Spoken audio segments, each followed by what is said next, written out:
اهدنا الصراط المستقيم. نفس ذائقة الموت. Every single person is a taster of death. You know, in Arabic, ذاق يذوق ذوقا فهو ذائق. The feminine is ذائقة. Arabic students, ذائقة is used because nafs is feminine. Nafs is feminine, so ذائقة is used. The interesting thing is, Allah did not say كل نفس ستذوق الموت. ستذوق الموت. ذاق يذوق. It tastes. Satadhuku, she will taste. Every person will taste death. What does most translations say? Every person shall taste death, will taste death. This is the ism fa'il. One of the benefits of an ism fa'il is it's something that a person is. That's what the person is. Okay? Like for example, ana qa'im. That's what I am. I am standing. I am standing. Okay? If he say huwa alim, huwa alim, he is a knower. That's who he is. Huwa ya'lam, what does it mean, ya'lam? He knows. So there's a difference between being a knower and he knows. Which one is permanent? Alim. It is as though Allah is saying every single individual is already tasting death. Every breath is a small taste. Every night when you go to sleep, small taste of death. It also means every person is supposed to taste death. Ism is something that is permanent. There's no way around it.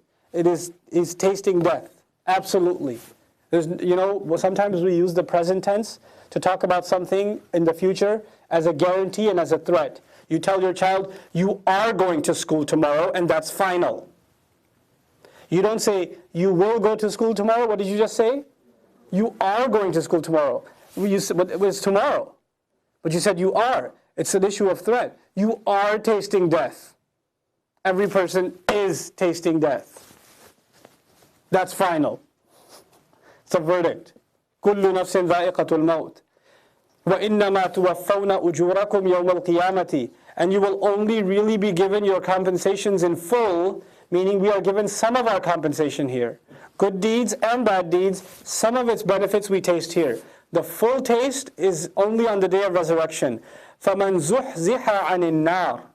Zahzaha is to remove someone from somewhere and to put them far away. Az-zahzah means long distance. Long distance is zahzah in Old Arabic. فَمَنْ زُحْزِحَ عَنِ النَّارِ. Then whoever has been pushed a long distance away from the fire. Allah didn't just say they've been removed. He said they've been removed far, far, far, far, far away from the fire. Also teaches us the effects of that fire. You don't want to be anywhere within even a long range. You need to be way far from it to be safe. Subhanallah. In Surah Al Anbiya, we're going to learn a guy hasn't even entered fire and he's crying. Just he's outside and he's crying. Here we're learning he's far, far away from the fire. وَأُدْخِلَ الْجَنَّةَ. And he has been entered into paradise. What's the difference between دَخَلَ الْجَنَّةِ وَأُدْخِلَ الْجَنَّةِ? دَخَلَ, he entered Jannah. أُدْخِلَ الْجَنَّةِ, he was entered into Jannah. When you say دَخَلَ الْجَنَّةِ, the credit goes to him, he went into Jannah. When you say أُدْخِلَ الْجَنَّةِ, it means Allah entered him into Jannah. He didn't even go there on his own merit. Allah allowed him to enter. Allah placed him inside. أُدْخِلَ الْجَنَّةَ فَقَدْ فَازَ. Translation says, then he succeeded. Aflaha is the kind of success I talk about all the time. The farming parallel, right? Faza I haven't talked to you about yet before. Al-Fawz is to be saved from horrible failure and then enjoy success.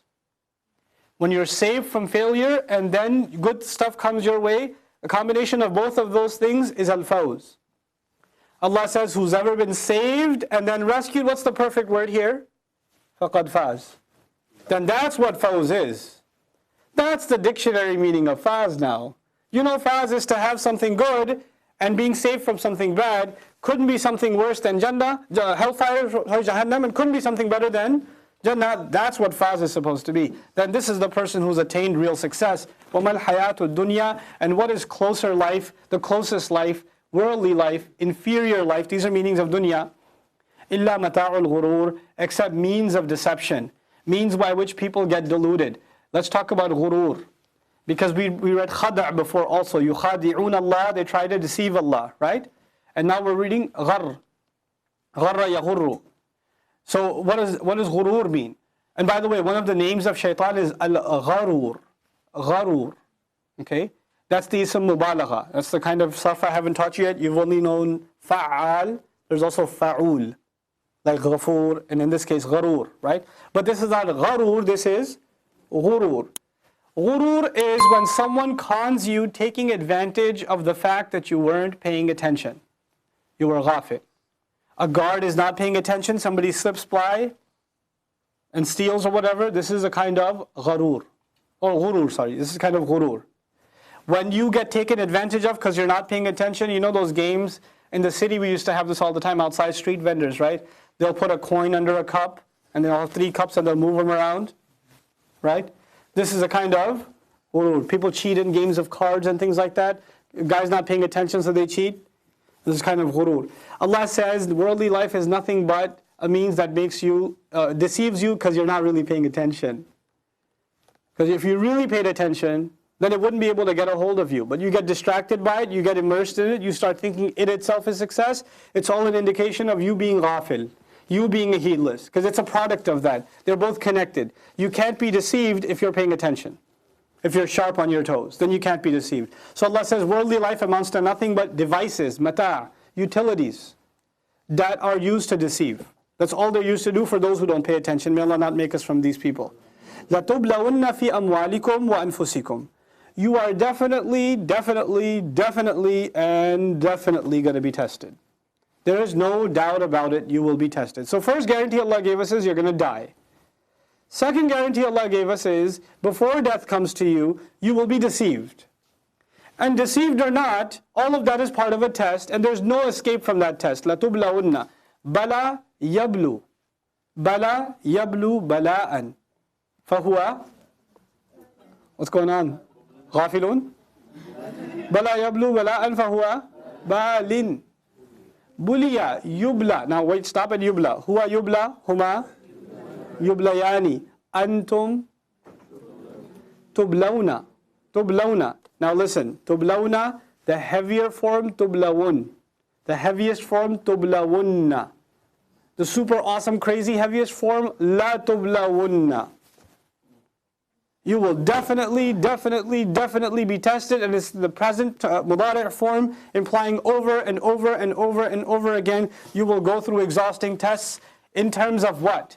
في أموالكم وفي أنفسكم. In your assets, in your monies, and in your own lives, in your own selves, in terms of your own lives. Allah Azza wa Jal reminded us of this. وَلَنَبْلُوَنَّكُمْ بِشَيْءٍ مِّنَ الْخَوْفِ وَالْجُوعِ وَنَقْصٍ مِّنَ الْأَمْوَالِ وَالْأَنفُسِ وَالثَّمَرَاتِ وَبَشِّرِ الصَّابِرِينَ. Baqarah already mentioned this, right? So now we're being reminded again. And now a new test is mentioned. وَلَتَسْمَعُنَّ مِنَ الَّذِينَ أُوتُوا الْكِتَابَ مِنْ قَبْلِكُمْ. And you will definitely, no doubt about it, hear over and over and over again from those who were given the book much before you, and from those who commit shirk. وَمِنَ الَّذِينَ أَشْرَكُوا. And from those who commit shirk. أَذًى كَثِيرًا. A lot of painful words. Lots of pain, lots of harm. Adha, by the way, is aqal daraja. Okay, it's pain, but it's the least amount of pain. Adha is used for minor pains. Minor pains. Nothing like life-threatening injuries. That's why I mentioned before, we read in Baqarah, and adha also can be physical and a spiritual or emotional kind of pain also. So it has, multiple implications. Alam, however, is mostly physical pain. Okay? So we found, for example, the time of impurity for women is also called adha. يَسْأَلُونَكَ عَنِ الْمَحِيضِ قُلْ هُوَ adha. Because it's a time of spiritual pain, they can't pray, emotional pain also, and physical pain also. But it's minor compared to, pain of injury and things like that. So Allah uses the word adhan kathira. They will use a lot of hurtful words. But it won't be that big of a deal. You get over it. You'll be fine. Is this still happening? You will hear from people of the book, those who were given the book from much before you, and those who commit shirk, lots and lots of painful words. وَإِن تَصْبِرُوا وَتَتَّقُوا. And don't get hung up on them. You keep learning the same thing over and again. People are gathering against you. Just worry about Allah. People are saying all these kinds of things. You just be patient. Just stick to what you're doing. Maintain your taqwa. فَإِنَّ ذَلِكَ مِنْ عَزْمِ الْأُمُورِ. Then that is from the most noble of deeds. Azm, I told you before, فَإِذَا عَزَمْتَ فَتَوَكَّلْ عَلَى اللَّهِ. When you've thought about something and reached a decision. Don't be reactionary. This is actually a really powerful lesson in the word مِنْ عَزْمِ الْأُمُورِ. Sabr and taqwa together, to have that, you have to be an intellectual person who doesn't get emotionally rattled when they hear things that are painful and hurtful from others and they erupt. What are we supposed to do? They're saying this. They made a cartoon. They did that. I'm going to go burn a car. Not mine though. I'm going to throw tires through stores and, tear stuff down because I love the Messenger of Allah sallallahu alaihi wasallam. Where did that come from? Allah says, وَإِن تَصْبِرُوا وَتَتَّقُوا وَلَإِن تَصْبِرُوا وَتَتَّقُوا. And actually, I've told you the tolerance of the Messenger ﷺ in the face of the most offensive things. And one of the most offensive things was actually the statement that Allah has taken a son. I didn't tell you something about the Christian stay in Al-Masjid al-Nabawi. The Prophet instructed them, pray as you normally do in Al-Masjid al-Nabawi. He didn't even ask them to change their mode of prayer. And he knows that their mode of prayer has what in it? Has shirk in it, but out of courtesy to them. Just pray as you normally do in Al-Masjid al-Nabawi. That's incredible. It's so far from how we think. It's so far from how we think. We've become these weirdos. We're not even tolerant of other Muslims, forget non-Muslims. I've told the story in a khutbah before, I'll quickly iterate it, because it's an important thing to think about. This brother who used to come to the masjid all the time, he decided that he wants to invite one of his friend, Vietnamese guy, wants to come to the masjid. He's like, you pray every week, Friday you go, you leave the store, I want to come with you one time. And the guy kept saying, nah, you can't come. Because he was afraid of somebody saying something at the masjid. So he didn't bring him, right? So after all this time, finally one day he insists and he brings him. So he goes in, he goes, so where's the statue? He goes, we have no statue. He goes, why not? He goes, God can't be limited to a statue. He's beyond that. He goes, that's amazing. How do you pray to him? He goes, you see these people? They're all praying to him like that. I was like, oh, I get it. Yeah, we have that too. So he does. He does sajda in the way he learned from a temple. Right? In the masjid. And some brother sees it. And he walks over, grabs the guy by the shirt, drags him out of the masjid, and says, don't ever do this kind of thing here again. This is who we are now. And this is not a singular story. There's tons of these. I travel around. This is the American Muslim community. The tolerant, understanding, civilized, progressive American Muslim community that deals with people like this. Subhanallah. Subhanallah. What incentives does that person have to be a believer? He came to Allah's house. He bowed down in any way he could. And all he experiences is the arrogance of another. That's all he experiences. Incredible. So I'm bringing this up because yes, they might even use hurtful words. We have to hold ourselves back. We can't be reactionary. We have to have cool, calm responses. فَإِنَّ ذَلِكَ مِنْ عَزْمِ الْأُمُورِ. This is from the most, azm is also used for high resolve. When your aims are high, we say this person has a lot of azima. They aim high.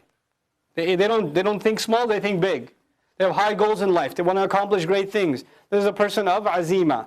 Allah says if you can maintain sabr and have taqwa, then this is from the most highest of aims of all the deeds you can accomplish. This is from the most, rough translation says, the most noble of deeds, or the greatest of deeds. What it's saying is, you've really learned to aim high, because you're not get caught up in petty things. So you can see above them, and you can see the bigger picture.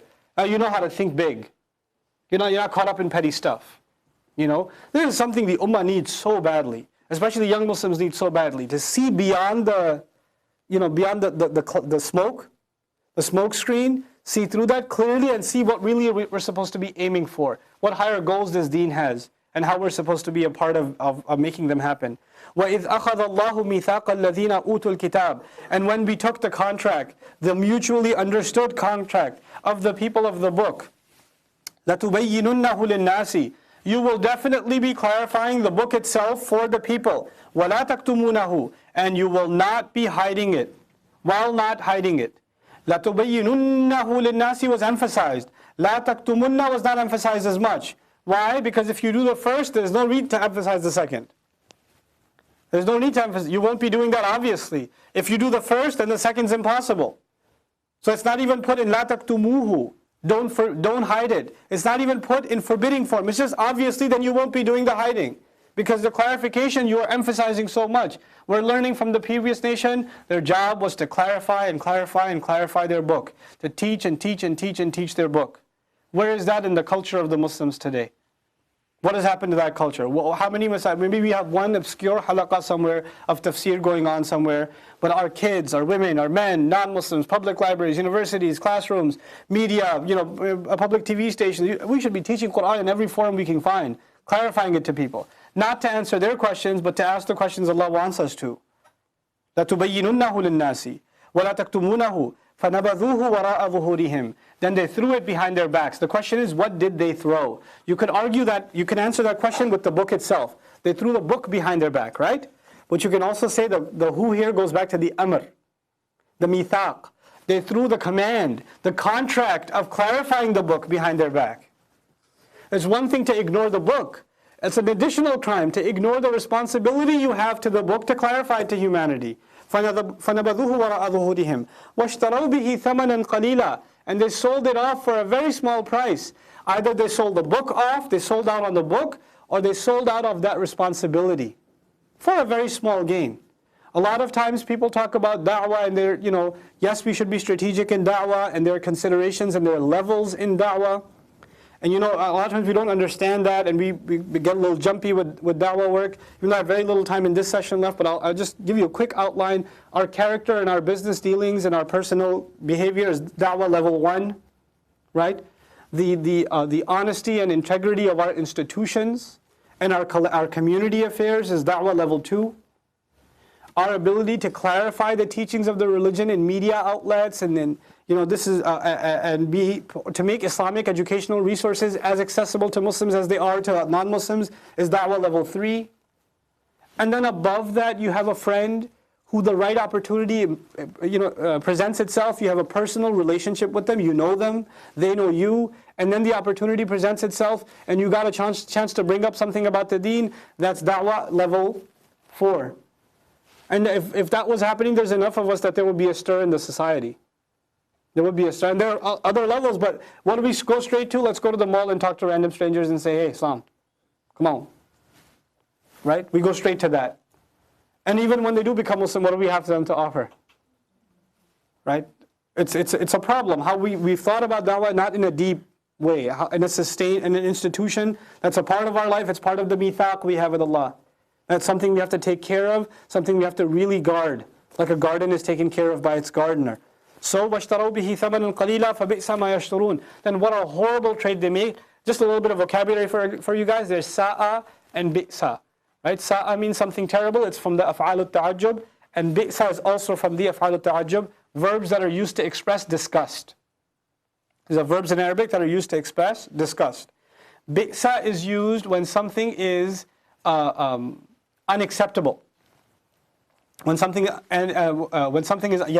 that's really the word. When it's unacceptable and it's painful, then it's bi'sa. Sa'a is used when something's ugly and hideous. The opposite of sa'a is hasuna. The opposite of bi'sa is ni'ma. When something's terrible, then you use bi'sa. Bi'sa ma yashturun. What a terrible thing that they sold themselves for. فَبِئْسَ مَا يَشْتَرُونَ. So inshallah ta'ala, with that ayah, I'll give you your next break. I'm hoping to finish not only Ali Imran today, but get into maybe 25 ayat of Surah An-Nisa.